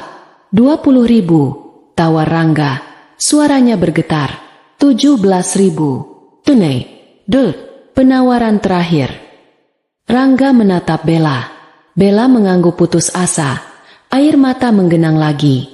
Ambil, bisiknya. Mereka keluar dari toko itu dengan uang tunai $17.000. Itu jumlah yang banyak, tapi terasa seperti debu dibandingkan dengan apa yang baru saja mereka hilangkan. Hal pertama yang mereka lakukan adalah pergi ke pasar lokal. Mereka membeli pakaian ganti termurah yang bisa mereka temukan. Celana jelek, kaos oblong, dan jaket tipis. Mereka makan kebab di pinggir jalan. Makanan pertama mereka dalam hampir 2 hari. Mereka makan seperti binatang, rakus dan tanpa bicara. Setelah perut mereka terisi, mereka mencari penginapan. Bukan hotel. Mereka mencari losmen termurah di distrik kumuh dekat stasiun bis. Mereka mendapat kamar kecil, pengap, dengan kamar mandi bersama yang kotor. Tapi setidaknya ada kasur dan atap di atas kepala mereka. Malam itu, mereka tidak bertengkar. Mereka hanya duduk di tepi kasur yang reyot, dalam keheningan yang menyesakkan. Apa rencana kita sekarang, Rangga? Tanya Bella pelan. Kita beli tiket pulang, kata Rangga. Kita harus segera pergi dari negara ini. Dia membuka ponselnya, yang tadi dia isi dayanya di losmen. Dia mencari tiket penerbangan ke Jakarta. Harga tiket sekali jalan, last minute, di kelas ekonomi, adalah sekitar $1.000 per orang. Mereka punya cukup uang. Besok pagi kita ke bandara, kata Rangga. Tapi masalah belum selesai. Saat Rangga mencoba memesan tiket secara online, transaksi ditolak. Bukan karena uang. Paspor Anda telah ditandai. Bunyi pesan error di situs maskapai. Rangga mencoba maskapai lain. Sama saja. Kepanikan dingin yang baru menjalari Rangga. Dia teringat kata-kata operator bank. Investigasi penggelapan dana. Dia bukan cuma memblokir uang kita, Bel, bisik Rangga, wajahnya pucat pasi. Dia melaporkan kita. Dia pasti sudah melaporkan kita ke pihak berwajib. Ini berarti mereka tidak bisa begitu saja membeli tiket dan pulang. Mereka sekarang buronan. Setidaknya, ada catatan legal yang menghalangi mereka bepergian. Uang $17.000 itu tiba-tiba terasa tidak ada artinya. Mereka punya uang, tapi mereka tidak bisa menggunakannya untuk kabur. Hari-hari berikutnya berubah menjadi kabur. Mereka pindah dari satu losmen murah ke losmen murah lainnya. Takut dilacak. Uang mereka mulai menipis. Biaya hidup di Istanbul, bahkan di tempat kumuh, tetap mahal bagi 2 orang pengangguran tanpa penghasilan. Pertengkaran mereka menjadi lebih sering dan lebih kejam. Mereka saling menyalahkan atas segalanya. Uang dari cincin itu habis dalam 2 minggu. Habis untuk kamar pengap, makanan pinggir jalan, dan rasa takut. Mereka kembali ke jalanan. Kali ini, mereka benar-benar tidak punya apa-apa. Mereka mencoba mengemis. Rangga, yang dulu seorang direktur, kini menadahkan tangan di depan Masjid Biru, berharap belas kasihan turis. Bella mencoba mencuci piring di warung kebab, tapi diusir karena dia tidak punya izin kerja. Mereka kotor, bau, dan putus asa. Mereka menjadi 2 hantu di kota yang indah itu. Setelah hampir sebulan hidup dalam kehinaan total, tidur di lorong-lorong, makan dari sisa makanan di tempat sampah restoran, Rangga akhirnya hancur. Suatu pagi, mereka duduk di tepi jalan, kedinginan. Bella menangis tanpa suara. Rangga menatap gedung megah di kejauhan. Sebuah bendera merah putih berkibar di depannya. Kita tidak punya pilihan lain, kata Rangga. Suaranya mati. Kita harus ke sana. Bella mengikuti arah pandangannya. Konsulat Jenderal Republik Indonesia. Pergi ke sana berarti mengaku kalah, bisik Bella. Itu berarti kita menyerah. Mereka akan tahu. Zahra akan tahu. Dia sudah tahu, bodoh, teriak Rangga. Air mata frustrasi akhirnya mengalir di pipinya yang kotor. Dia mau kita melakukan ini. Dia mau kita pulang sebagai pengemis. Kita tidak punya pilihan. Kamu mau mati di sini. Bella tidak menjawab. Dengan sisa tenaga terakhir mereka bangkit. dua sosok yang hancur, berjalan gontai menuju kedutaan negara mereka. Mereka akan menyerahkan diri, meminta repatriasi darurat sebagai warga negara Indonesia terlantar yang kehabisan bekal. Di Jakarta, ribuan kilometer jauhnya, ponsel Indira berbunyi. Dia baru saja mendapat laporan dari kontaknya di Istanbul. "Zahra," kata Indira, menelepon sahabatnya. Mereka baru saja masuk ke KJRI. Mereka menyerah. Zahra, yang sedang meninjau proposal bisnis baru di kantornya yang megah, tersenyum tipis. "Bagus, atur kepulangan mereka. Pastikan mereka pulang dengan penerbangan repatriasi. Aku mau mereka mendarat di terminal khusus, bukan di terminal VIP." "Dan Zahra," kata Indira, "laporan dari KJRI bilang, mereka terpaksa menjual cincin berlian itu untuk bertahan hidup." Zahra tertawa kecil, tawa yang dingin dan penuh kemenangan. Cincin $100.000 hanya untuk bertahan hidup 2 minggu. Pelajaran yang sangat mahal. Suruh Reza bersiap. Pestanya akan segera dimulai saat mereka mendarat. Konfrontasi di bandara. Proses repatriasi adalah neraka birokrasi yang memalukan. Rangga dan Bella menghabiskan hampir 2 minggu di penampungan sementara yang dikelola kedutaan. Mereka diinterogasi, dicatat datanya, dan diperlakukan seperti kriminal, meskipun status mereka hanya warga negara terlantar. Mereka akhirnya mendapat jadwal penerbangan pulang. Bukan penerbangan komersial yang nyaman. Itu adalah penerbangan repatriasi gabungan, yang sebagian besar penumpangnya adalah tenaga kerja Indonesia yang bermasalah, yang dideportasi, atau yang juga terlantar seperti mereka. Mereka terbang di kelas ekonomi paling belakang, di kursi tengah yang sempit. Tidak ada lagi sampanye atau layanan premium. Hanya ada bau keringat, rasa takut, dan keheningan yang pekat. Bella dan Rangga tidak saling bicara selama 13 jam penerbangan. Mereka berdua tahu, mereka tidak pulang ke kehidupan lama mereka. Mereka pulang untuk menghadapi eksekusi. Bandara Internasional Soekarno-Hatta.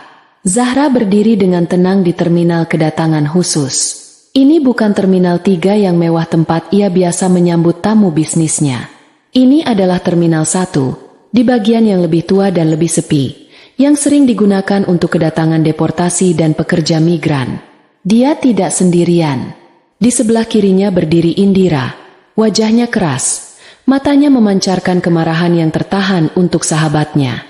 Di sebelah kanannya berdiri Reza, pengacaranya. Reza tidak berekspresi. Dia hanya memegang sebuah map kulit berwarna coklat. Dia ada di sana bukan sebagai teman, tapi sebagai penegak hukum. Zahra sendiri tampak luar biasa. Dia mengenakan setelan celana, pantsuit, berwarna putih gading yang dijahit sempurna, blus sutra di dalamnya, dan sepatu hak tinggi yang tajam.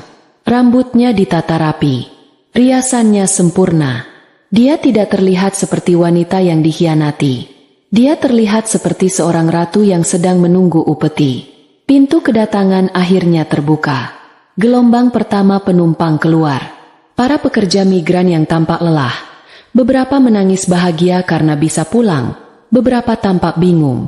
Petugas imigrasi dan kemanusiaan mengarahkan mereka. Lalu, di barisan paling belakang, mereka berdua muncul. Jika Zahra tidak tahu bahwa itu mereka, mungkin dia tidak akan mengenali mereka. Pria dan wanita itu adalah bayangan dari Rangga dan Bella yang ia kenal. Rangga, yang dulu selalu rapi dengan kemeja mahal dan arloji mewah, kini kurus kering. Tulang pipinya menonjol. Ia mengenakan kaos sumbangan yang kebesaran dan celana jeans pudar. Rambutnya berminyak dan panjang tak terurus. Matanya, yang dulu penuh karisma, kini kosong dan penuh ketakutan. Bella, yang dulu glamor dan selalu sempurna, bahkan lebih hancur. Kulitnya kusam dan berjerawat. Dampak dari stres dan gizi buruk. Ia tidak mengenakan riasan. Rambutnya yang dulu indah kini diikat asal. Dia mengenakan setelan olahraga longgar, juga pakaian sumbangan. Dia menunduk, seolah tidak sanggup melihat dunia. Mereka berjalan menyeret kaki, membawa satu tas ransel kecil sumbangan dari kedutaan. Lalu, Rangga mengangkat kepalanya. Matanya bertemu dengan mata Zahra. Dia berhenti. Bella, yang berjalan di belakangnya, menabrak punggung Rangga. Dia juga mengangkat kepalanya dan melihat Zahra. Napas Bella tertahan. Zahra, Indira, dan Reza. Komite penyambutan dari neraka. Untuk sesaat, tidak ada yang bergerak. Lalu, sesuatu dalam diri Rangga patah. Bukan rasa bersalah, bukan penyesalan, tapi kemarahan seorang pria lemah yang telah dipermalukan sampai ke intinya. Dia lupa segalanya. Dia lupa soal penggelapan. Dia lupa soal perselingkuhan. Yang dia tahu, wanita di depannya ini, istrinya, adalah penyebab semua penderitaannya selama sebulan terakhir. Zahra. Raungnya. Suaranya serak. Dia melepaskan ranselnya dan berlari ke arah Zahra. Tangannya terangkat. Indira tersentak dan bergerak maju untuk melindungi Zahra. Tapi Zahra mengangkat tangannya, menghentikan Indira. Dia tidak bergeming. Sebelum Rangga bisa menyentuhnya, dua petugas keamanan bandara yang sudah disiagakan oleh Reza bergerak cepat. Mereka menangkap Rangga, memelintir lengannya ke belakang punggungnya. "Lepaskan aku!" teriak Rangga, meronta-ronta. "Zahra, apa yang kamu lakukan padaku? Kamu jahat, kamu iblis, kamu membuatku jadi gelandangan. Kamu!" Teriakannya menggema di terminal yang sepi itu. Zahra berjalan mendekat. Dia berhenti 1 meter di depan suaminya yang kini ditahan. Dia menatap Rangga, tatapan yang dingin dan tanpa emosi, seolah dia sedang melihat serangga. "Selamat datang kembali, Rangga," kata Zahra, suaranya pelan, namun terdengar jelas. Dia lalu mengalihkan pandangannya ke Bella, yang berdiri gemetar di tempatnya, menangis tanpa suara. "Dan kamu, Bella," lanjut Zahra, "sahabatku, bagaimana lamaran di Turki? Apa romantis?" Pertanyaan itu, yang diucapkan dengan nada tenang, terasa lebih menyakitkan daripada tamparan. Bella akhirnya hancur. Dia jatuh berlutut di lantai bandara yang kotor. Dia merangkak beberapa langkah ke depan, mencoba meraih kaki Zahra. "Zahra, Zahra, maafkan aku," isaknya, suaranya tidak jelas. "Aku mohon, Zahra, aku hilaf. Aku bodoh. Rangga yang merayuku. Dia yang memaksaku. Dia bilang dia akan menceraikanmu. Dia bilang kamu tidak peduli padanya. Aku hanya..." Zahra menatap wanita yang menangis di kakinya. Wanita yang pernah berbagi rahasia dengannya. Wanita yang dia bantu keuangannya. Wanita yang tidur dengan suaminya dan berkonspirasi untuk menghancurkannya. "Hilafmu terlalu terencana, Bella," kata Zahra dingin. "Kamu merencanakannya berbulan-bulan. Kamu mengambil uangku untuk liburanmu. Kamu memakai cincin yang dibeli dari uang perusahaanku. Itu bukan hilaf, itu pilihan." Zahra bahkan tidak sudi melihat Bella lagi. Dia kembali menatap Rangga, yang masih meronta di pegangan petugas keamanan. "Kamu pikir aku bodoh, Rangga?" tanya Zahra. "Kamu pikir aku tidak akan tahu? Kamu mengambil uangku, kamu menggunakan namaku, kamu berencana mencuri klienku. Kamu pikir aku membangun kerajaanku dengan kebodohan? Aku akan membunuhmu, Zahra," teriak Rangga putus asa. "Tidak," kata Reza, akhirnya melangkah maju. Dia membuka map coklat di tangannya. "Rangga Pratama," kata Reza dengan suara datar seorang pengacara, "Anda tidak akan melakukan apa-apa." Reza mengeluarkan selembar kertas. "Ini adalah surat gugatan cerai. Ibu Zahra menuntut Anda atas dasar perzinahan dan penipuan." Dia mengeluarkan lembar kedua. "Ini adalah surat tuntutan pidana atas nama Dewan Direksi Zahra Global Logistik. Anda dituntut atas penggelapan dana perusahaan, pencurian data klien, dan konspirasi untuk melakukan penipuan. Bukti dari rekening Anda, rekaman cloud Bella, dan kesaksian dari Istanbul Jewels sudah lengkap." Mata Rangga membelalak ngeri. "Pidana? Penjara? Hukumannya bisa sampai 20 tahun, kata Reza dingin. Divisi impor Eropa sudah dibekukan oleh pengadilan dan kembali ke tangan Ibu Zahra sepenuhnya. Semua aset atas nama Anda, yang sebenarnya tidak pernah ada, telah disita untuk membayar kerugian perusahaan. Tidak. Bisik Rangga. Dia berhenti meronta. Seluruh kekuatan meninggalkan tubuhnya. Reza kemudian menoleh kedua petugas polisi berseragam yang sejak tadi berdiri diam di sudut, mengamati. Pak, silakan. Ini tersangka yang kami laporkan. Polisi itu mendekat. Mereka mengambil alih Rangga dari petugas keamanan bandara. Anda kami tahan secara resmi atas laporan dari Bapak Reza, kata salah satu polisi. Rangga tidak melawan lagi. Dia terlalu syok. Zahra, tolong. Bisiknya. Zahra menatapnya untuk terakhir kalinya. Tidak ada cinta, tidak ada benci, hanya ada kekosongan. Dia adalah masalah yang sudah selesai. Selamat menikmati kehidupan barumu, Rangga, katanya. Polisi mulai membawa Rangga pergi. Bella melihat Rangga diborgol, menjerit. Dia tahu dia berikutnya. Dia merangkak, memegang ujung sepatu Zahra. Zahra, jangan penjarakan aku. Aku mohon. Aku akan melakukan apa saja. Aku akan jadi pembantumu. Tolong, Zahra, jangan hancurkan hidupku. Zahra menarik kakinya dengan jijik. Tuntutannya hanya untuk Rangga, kata Reza, menjawab jeritan Bella. Dia otaknya. Kamu, katanya pada Bella.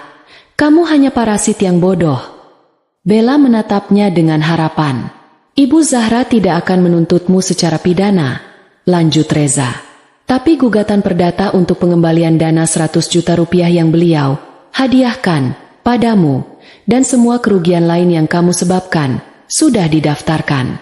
Kamu akan ditagih sampai kamu tua. Kamu tidak akan pernah bisa memiliki apa-apa lagi atas namamu sendiri. Bella terduduk lemas. Dia tidak dipenjara, tapi dia hancur secara finansial. Selamanya. Zahra berbalik. Dia tidak berkata apa-apa lagi. Indira merangkul bahu sahabatnya. Sudah selesai, Zah, bisik Indira. Ya, kata Zahra. Sudah selesai. Zahra berjalan pergi. Dia tidak menoleh ke belakang. Dia tidak perlu melihat Rangga yang digiring polisi, atau Bella yang menangis histeris di lantai terminal, menjadi tontonan semua orang. Dia berjalan keluar dari terminal bandara, menuju mobilnya yang sudah menunggu. Saat dia melangkah keluar, matahari sore Jakarta terasa hangat di wajahnya. Dia menarik napas dalam-dalam, menghirup udara kebebasan. Babak ini telah berakhir. Perjalanan pulang dari bandara terasa sunyi. Zahra duduk di kursi belakang mobil mewahnya, di samping Indira. Reza duduk di depan, di samping sopir. Meninjau beberapa dokumen di tabletnya seolah apa yang baru saja terjadi hanyalah satu lagi tugas yang selesai dari daftarnya. Indira menggenggam tangan Zahra. Kamu baik-baik saja? Zahra menatap pemandangan tol bandara yang ramai. Gedung-gedung pencakar langit Jakarta tampak di kejauhan, berkilauan di bawah matahari sore. Ia tidak merasakan apa-apa. Tidak ada kesedihan, tidak ada kelegaan yang meledak-ledak. Hanya apa? Tapi itu adalah kehampaan yang baik, kehampaan yang bersih, seperti sebuah ruangan yang akhirnya dikosongkan setelah terlalu lama diisi barang-barang busuk. Aku baik-baik saja, Indira, jawab Zahra pelan. Aku hanya lelah. Aku ingin ini semua benar-benar berakhir.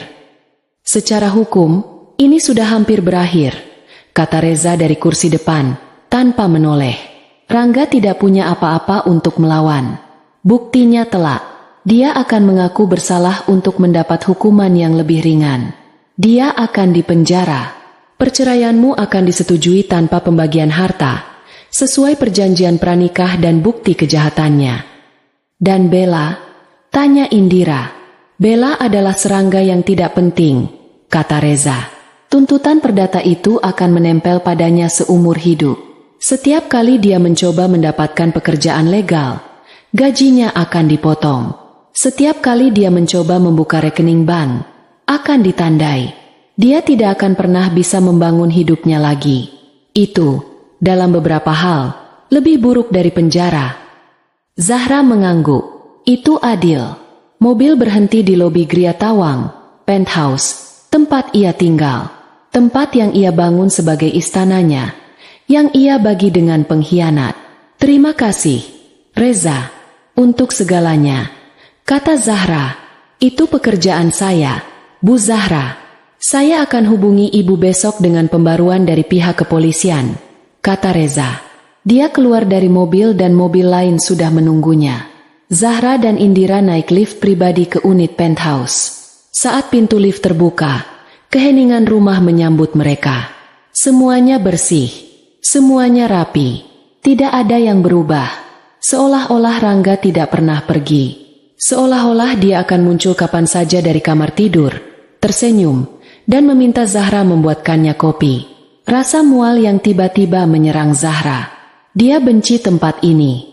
Indira, tolong bantu aku, kata Zahra. Suaranya tiba-tiba mendesak. Apa? Apa yang kamu butuhkan? Zahra berjalan cepat ke interkom, memanggil kepala pelayan di rumahnya. Bu Siti, tolong panggil semua staf ke ruang tamu. Sekarang, bawa semua kotak kosong dan kantong sampah besar yang kita punya. Beberapa menit kemudian, 4 orang asisten rumah tangga berdiri cemas di ruang tamu. Dengarkan, kata Zahra. Suaranya tegas dan tanpa basa-basi.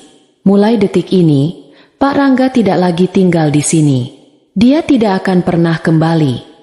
Para staf saling berpandangan. Syok. Tugas kalian sekarang adalah mengosongkan rumah ini dari semua barang miliknya.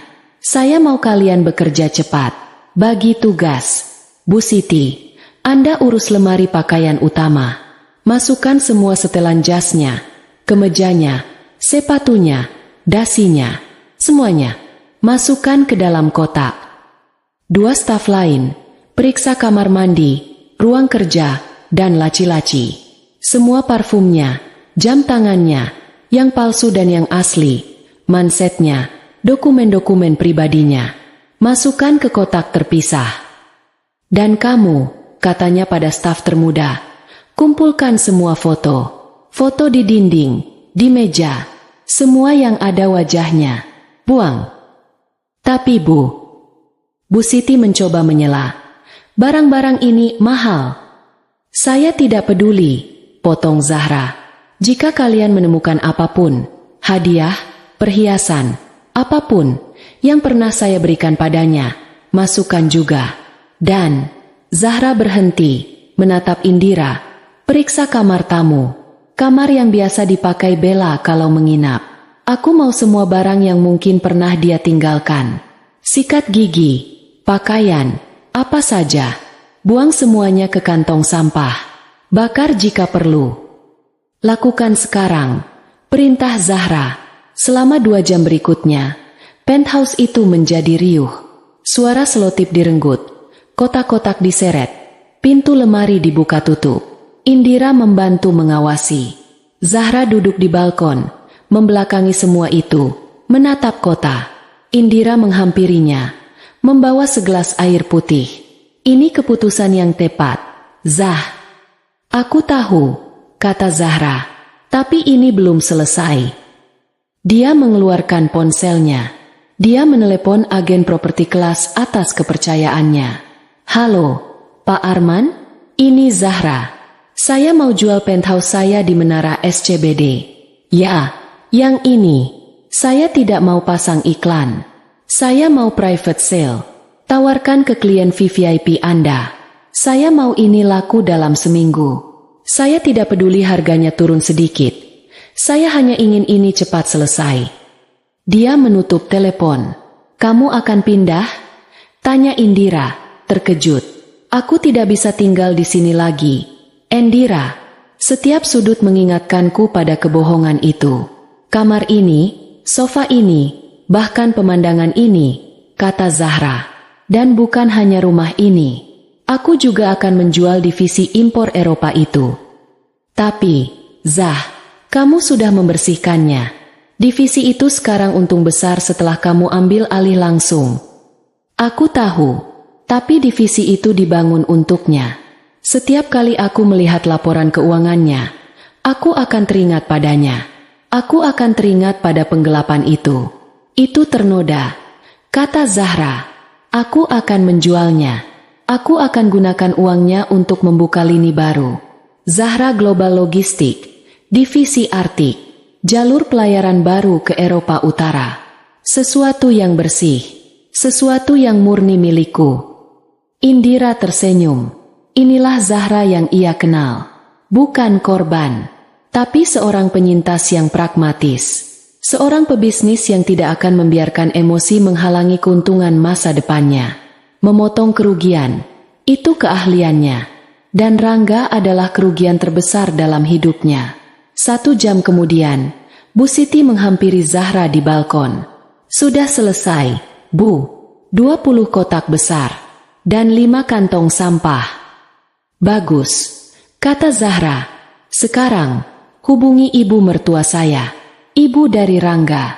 Katakan padanya, putranya memintanya mengambil barang-barangnya. Jika dia tidak mau mengambilnya dalam 24 jam, suruh dia lihat berita, lalu sumbangkan semua kotak itu ke panti asuhan. Baik, Bu. Malam itu, Indira menginap. Mereka berdua duduk di ruang tamu yang kini terasa lebih luas. Tidak ada lagi foto-foto pernikahan yang palsu. Lemari pakaian Zahra kini terasa lengang, tapi juga miliknya seutuhnya. Apa yang kamu rasakan sekarang? Jujur? Tanya Indira. Zahra berpikir sejenak. Aku teringat saat pertama kali aku membangun perusahaan ini. Aku teringat pada malam-malam aku tidak tidur, memetakan rute pelayaran, bernegosiasi dengan serikat pekerja pelabuhan. Aku teringat betapa kerasnya aku bekerja. Lalu aku teringat betapa mudahnya aku menyerahkan sebagian dari hasil kerja kerasku pada pria yang salah, hanya karena aku kesepian dan aku ingin dicintai. Air mata akhirnya menggenang di mata Zahra. Bukan air mata kesedihan, tapi air mata penyesalan atas kebodohannya sendiri. Aku tidak akan pernah membuat kesalahan itu lagi, bisiknya. Aku akan menghapus mereka. Dari rumahku, dari perusahaanku, dari hidupku. Malam ini adalah keputusan akhir. Besok, aku mulai dari awal. Indira memeluk sahabatnya. Kehampaan di dada Zahra mulai terisi. Bukan dengan cinta baru, tapi dengan sesuatu yang jauh lebih kuat, dirinya sendiri. Kopi pagi dan tawa kemenangan. Setahun kemudian, kehidupan telah berubah drastis. Zahra benar-benar menjual penthouse itu. Dia juga menjual divisi impor Eropa yang ternoda itu. Hasilnya, seperti yang dia duga, sangat besar. Dia tidak lagi tinggal di Jakarta. Dia telah memindahkan sebagian besar operasional intinya ke Singapura, memimpin ekspansi globalnya dari sebuah kantor baru yang menghadap ke Marina Bay Sands. Dia juga membeli sebuah apartemen mewah di sana, lebih kecil dari penthouse-nya yang lama, tapi jauh lebih hangat, diisi dengan karya seni modern dan buku. Dia tampak berbeda. Rambutnya dipotong lebih pendek, gayanya lebih tajam. Ada kelembutan di matanya yang dulu tidak ada, tetapi juga ada ketegasan yang tak tergoyahkan. Dia tidak lagi kesepian. Dia telah belajar menikmati waktunya sendiri, dan sesekali, dia berkencan dengan pria-pria yang setara dengannya, secara intelektual dan finansial. Pagi itu, Zahra sedang berada di Jakarta. Sebuah kunjungan singkat selama 2 hari untuk menghadiri rapat Dewan Komisaris di kantor lamanya. Dia memutuskan untuk sarapan di sebuah kafe mewah di Plaza Indonesia, tempat yang dulu sering ia kunjungi bersama Bella untuk Girls Talk, mereka yang palsu. Dia duduk sendirian di dekat jendela besar, menikmati kopi hitam dan croissant almond. Pemandangan dari tempat duduknya adalah bundaran Hotel Indonesia yang ikonik. Lalu lintas pagi itu padat merayap. Seperti biasa, Zahra sedang membaca berita bisnis di tabletnya ketika sebuah keributan kecil di perempatan lampu merah di bawah menarik perhatiannya. Lampu sedang merah. Di antara mobil-mobil, seorang wanita dengan topi caping kusam dan rompi oranye pudar berjalan tergesa-gesa. Dia menjajakan segepok tisu dan botol-botol air mineral. Dia mengetuk-ngetuk kaca mobil dengan putus asa.